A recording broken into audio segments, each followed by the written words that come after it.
Is Coca-Cola playing both sides of the field?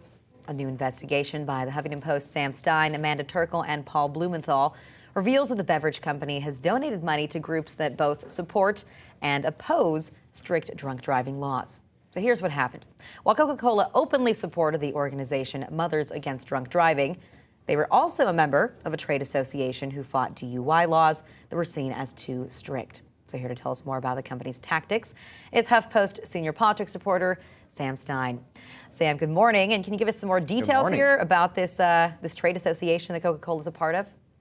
Sure. The group is called the American Beverage Institute. It's founded by a guy named Rick Berman, who is a consummate insider here in Washington, D.C. He's a political consultant, formerly a registered lobbyist. He's a Republican. He has all these different groups that represent things like tobacco interests, alcohol interests, anti-union interests. And his groups are very secretive. They don't reveal who their members are, who the donors are.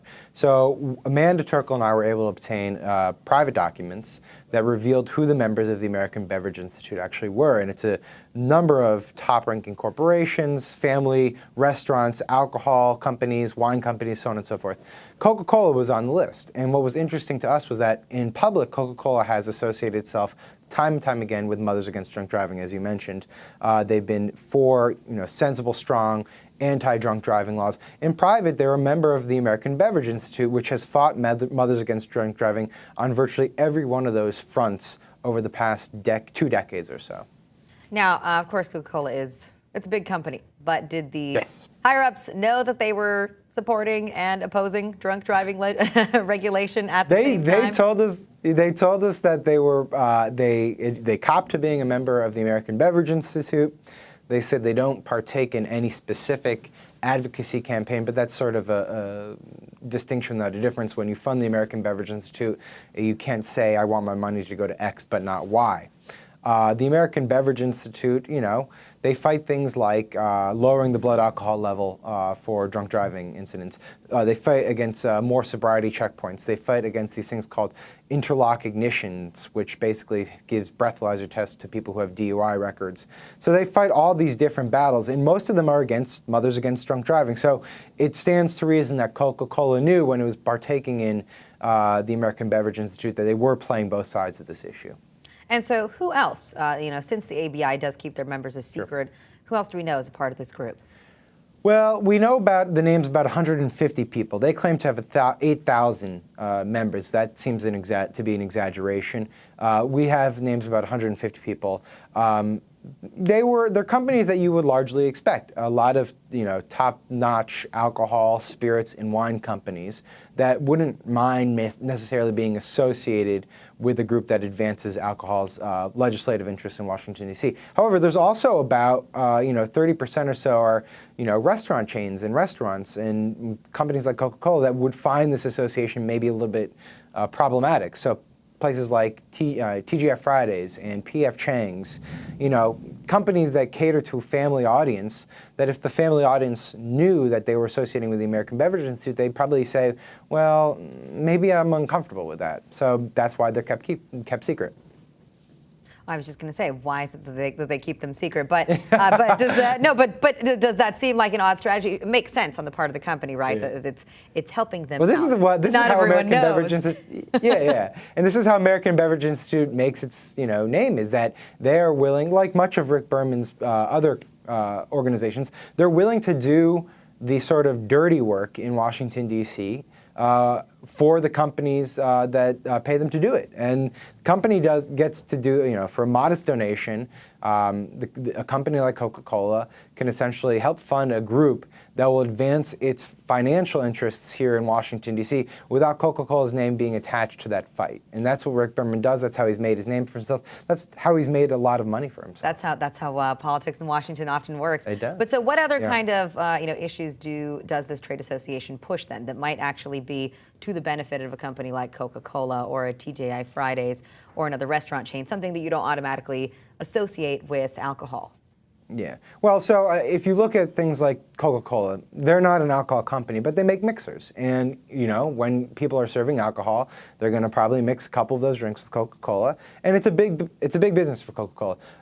When you look at a company like TGI Fridays or P.F. Chang's, they do serve alcohol at those restaurants. And that's a big component of their business. And so when a company like that joins the American Beverage Institute, they are probably looking at their bottom line and saying, listen, for a modest financial donation, somewhere, tens of thousands, if not lower millions, it doesn't even get that high, basically. ABI had a $1.6 million budget in 2012. So for a modest donation, we have a group at the forefront of some of the trickiest legislative fights, the dirtiest legislative fights in Washington, D.C., and they're going to be there for our advancing our legislative interests, and we don't even have to have our name behind it. That's what they get out of this arrangement.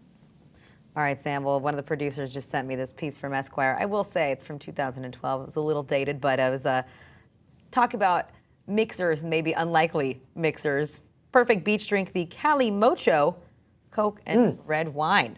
Mix it 50-50. That's my drink. 50, That's my drink. And well iced. I was wondering, Sam Stein, if you're a Cali Mocho kind of man. Yeah, no, that's like, on Tuesdays and Thursdays, that's my drink. Then I just separate the Coke and the red wine on Wednesdays and Fridays. All right, good to know. Sam, thanks for joining us this morning. No problem. Thanks. Oh, now let's talk about the primetime interview. It's a place for scandal-embroiled celebrities to try to explain away their bad decisions or to simply attempt to rebuild their reputations. And sometimes it works. Then again, sometimes it just makes things worse, or it proves that you are delusional, out of touch, unable to have any sort of regret for anything you've done. And our case study this morning is Donald Sterling. In a primetime interview with Anderson Cooper, Sterling said that he's sorry for the racist remarks that got him banned from the NBA. Check out this clip. I'm not a racist. I made a terrible, terrible mistake. And I'm here with you today to apologize and to ask for forgiveness for all the people that I've hurt. I never dreamt that this could happen. It's a terrible, terrible nightmare. Now, on top of repeatedly denying that he's a racist, Sterling said that he had been baited to make some of the remarks that came out on tape. And this latest interview has been met with some stiff criticism from some looking at Sterling. In an afternoon call with reporters, Clippers coach Doc Rivers had this to say about Sterling's apology. He said, quote, "I'm glad that he did it. I don't have much more comments than that, but I think that's what you have to do, and you should do it. He probably should have done it right away." Joining us now to discuss this latest interview is Exavier Pope. Good morning. Good morning to you. Thanks for joining us today. Now, before we get to the meat of this interview, let's just point out that I think it's always important for a host and for the embattled celebrity to have, some kind of rapport. And so let's just watch Donald Sterling really turn on the charm with Anderson Cooper here. Well, Elgin Baylor made a claim that you had a plantation mentality, and then now in this thing, you're saying you feed these guys. I think you have more of a plantation mentality than I do. You know what? And I think you're more of a racist than I am. How because so? I'm not a racist, and I've never been a racist, and I'll never be a racist. I don't know what that means to have a mentality. You're asking me about questions. What do you mean a mentality? Well, to have a plantation mentality is to feel like you own these guys, they're working for you. Do I own them? I don't know. My players earn $100 million a year. But again, now, do I own them? But in this tape, some you're of them saying own $50 million a year. In this tape, you're saying I support them, I give them food, and clothes, and cars, and houses. I think I create opportunities for them. So, Xavier, what do you think? Good strategy is to just accuse the host interviewing you of being a racist? Absolutely terrible strategy. One of the first mistakes that Donald Sterling made was not inviting PR or legal at this interview. It clearly went downhill from there. They could have stopped the interview at any point if he made statements that would have affected him. And then accusing the interviewer himself of being a racist was a monumental mistake. I certainly cannot disagree with you there. Overall, though, I mean, what do you think that going into it, despite how it ended up turning out, do you think that this was a smart move for Donald Sterling to make, to do the sit-down interview, know that he was going to have the opportunity here to make an apology, to try to rehab his image? Well, that's a great question. I think that he should have taken steps to apologize right away. I think his silence helped to convict him even more. And now this interview makes it look even worse. And maybe some of the statements he made could be interpreted as being even more racist. I'm speaking about African Americans and what they do for their communities, and then attacking Magic Johnson. And he look at his 2006 Department of Justice payment. There's proof that he's taken steps that reveal his racist behavior. And that's right? I mean, part of the things that he says in this interview is, can a guy make one mistake? And yet there have been many documented incidents and really, a pattern of actions, including discrimination in housing settlements, that would make it seem like it's not one mistake, that made it seem like you are racist. Now, as you mentioned, Sterling brought in Magic Johnson, so let's take a look at some of the clips. Here's the first one. He acts so holy. I mean, he made love to every girl in every city in America, and he had AIDS. And when he had those AIDS, I went to my synagogue and I prayed for him. I hoped he could live and be well. I didn't criticize him. I could have. Is he an example for children? Because he has money, he's able to treat himself. But Magic Johnson is irrelevant in this thing. He didn't do anything harmful to anybody, and I respect him and I admire everything that he does. I'd like to help even more if he would offer me an opportunity to help. I like to help minorities. Now, if that clip seems pretty incredible, just wait, because there is more. Here's the rest of what Sterling had to say about Magic Johnson. What has he done? Can you tell me? Big Magic Johnson, what has he done? Well, he's a business person. He's got AIDS.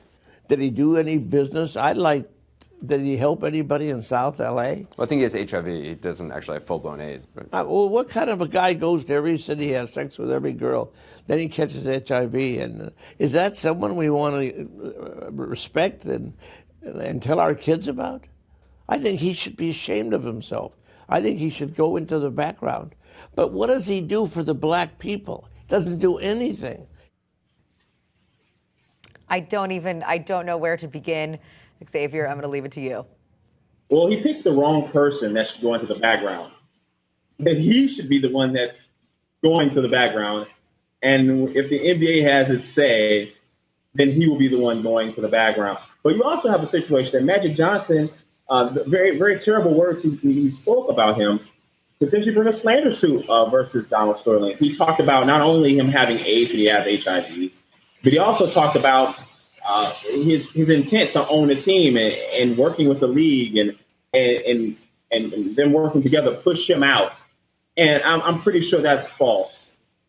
And so there are a lot of legal implications for things he said. And that's the reason why PR or a legal person should have been there, and they just absolutely weren't.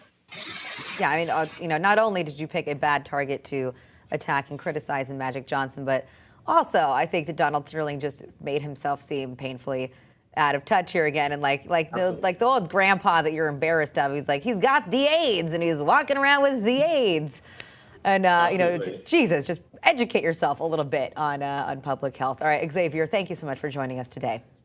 Thank you so much for having me. All right, stick around. There's much more coming up on Huff Post Live.